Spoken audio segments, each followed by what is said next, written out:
which is anti-Semitism in this country. Shadow Home Affairs Minister James Paterson joins me now, along with Australia, Israel and Jewish Affairs Council Executive Director Colin Rubenstein. Welcome to you both. Look, James, we make this point over and over again. The Albanese government has no control over what happens in the Middle East, but they can control what happens on our streets, so they can influence it.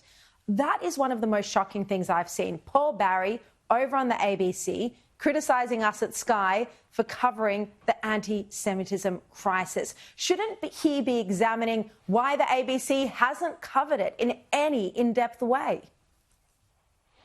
Shari, I thought it was a very bold call by Paul Barry and the ABC to attack Sky News for being too focused and too concerned about anti-Semitism, which has reached an unprecedented crisis in our country over the last 8 months, when bodies like the Executive Council of Australian Jury track a 700% increase in anti-Semitism, when Victoria Police report massive increases in anti-Semitic incidents, 10 times in the frequency of anti-Islamic incidents.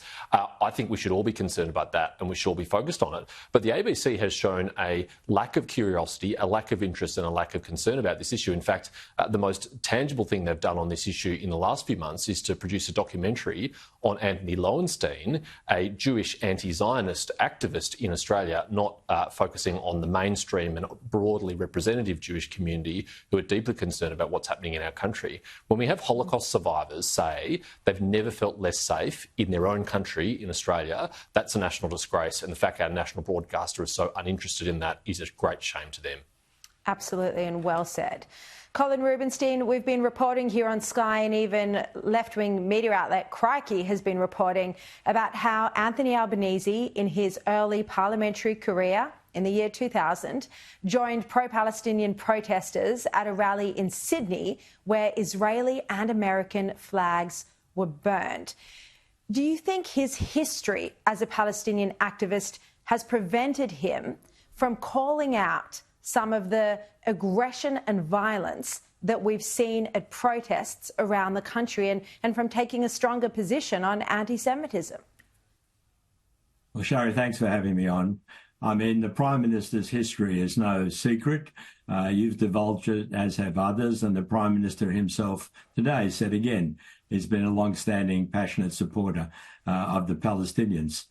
And meeting with Arafat in the 90s, I don't think that's original sin. Many people met with Arafat during the Oslo process in the hope that the Palestinians would actually move forward, accept the reality of Israel and a two-state outcome. Of course, the great tragedy is, as we saw in the explosion of the Intifada, the rejection of the Barack and President Clinton initiatives for a two-state outcome. We saw the Palestinians lurch towards continued extremism, wanting their own state, not alongside Israel in peace, but instead of Israel, which has remained a continuing problem ever since, rejecting the peace offers, the two-state outcomes that have been offered repeatedly by Israeli leaders, be it President Olmert, even Prime Minister Olmert, Prime Minister Netanyahu.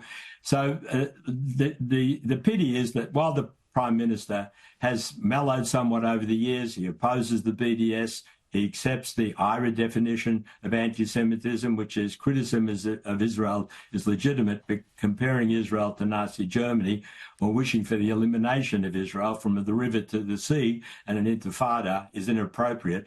He accepts those positions, but I don't know that he's understood the realities of the situation over the last 2 decades, that the reason we don't get to the two-state outcome is the continuing extremism of the Palestinians and the need for him to focus on that rather than giving free kicks to the Palestinians in terms of possible recognition, which will only reinforce that extremism rather than encourage the moderation that is essential for moving forward to a resolution of the crisis. Let's bring James Paterson back in. James, so earlier in the evening, I revealed that Albanese met with the late Palestinian President Yasser Arafat in 1998 in an all-expenses-paid sponsored trip by the PLO. He didn't meet with Israeli leaders on the same trip. 2 years later, he then joined pro-Palestinian protests during the Second Intifada when there were terrorist attacks against Israelis. Innocents were killed. Albanese joined those protests, flags were burned. What's your reaction to these revelations? Well, Shari, I can't say I'm very surprised that a Prime Minister who only a few years ago thought it was appropriate to post selfies with an avowed anti-Semite in Jeremy Corbyn has been palling around with and indeed worshipping Yasser Arafat and taking all expenses paid trips by the Palestinian Liberation Organisation to visit the Middle East. And I want to be fair to him and say, yes, he met Yasser Arafat in 1998. It was before the Second Intifada. Except, Shari, as you've demonstrated in your program, Anthony Albanese's views didn't change after the Second Intifada. In fact, if anything, they just got worse. They hardened even further. And let's remember what the Second Intifada was and what it involved. A 15-year-old Australian citizen, Malky Roth, was at a pizza restaurant in Tel Aviv, minding her own business, when a Palestinian terrorist walked in and blew himself up, blew her up, and 14 other innocent people. That's what the Second Intifada was. And yet, in response to the Second Intifada, Anthony Albanese thought that the right thing to do was to turn up to rallies where they burned Israeli flags and American flags, where he indulged some of the extremists in the pro-Palestinian movement in this country. And he's done it ever since. And I said on your program on Monday night, he's the most anti-Israel Prime Minister we've ever had. I don't say that lightly. I think it's well supported by evidence, and you've just provided further evidence of it tonight. Just a quick follow-up there before I go back to Colin. How do you think this has impacted on his leadership in Australia since October 7?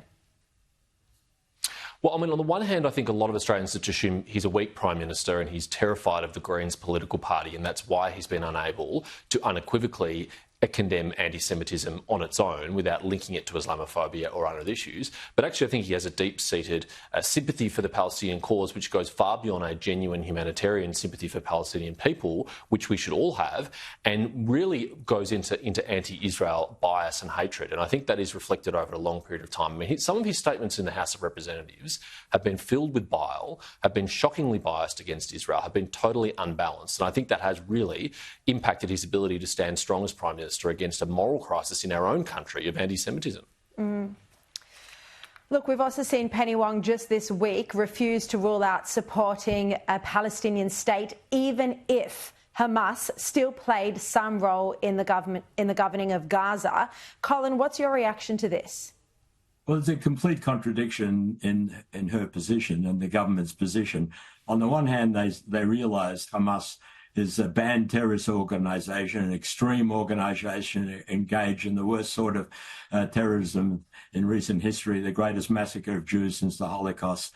It's abhorrent, as the Prime Minister said today, and they shouldn't have a role in the future. Then, on the other hand, they're referring to the possibility of early recognition of a Palestinian state, voting for that UN resolution 3 weeks ago and previous statements to that effect. It represents a complete contradiction that Hamas will continue to be governing in Gaza and calling for a permanent ceasefire. So there's a lack of moral clarity and there's a lack of recognition of what the facts are. Early recognition of Palestinians won't increase the possibility of moving towards a reconciliation. It simply reinforces terrorism and rewards terrorism. And that's the tragedy in the current situation, I think. It's really totally counterproductive to moving towards some sort of reasonable resolution. All right, we're out of time. James Paterson, Colin Rubenstein.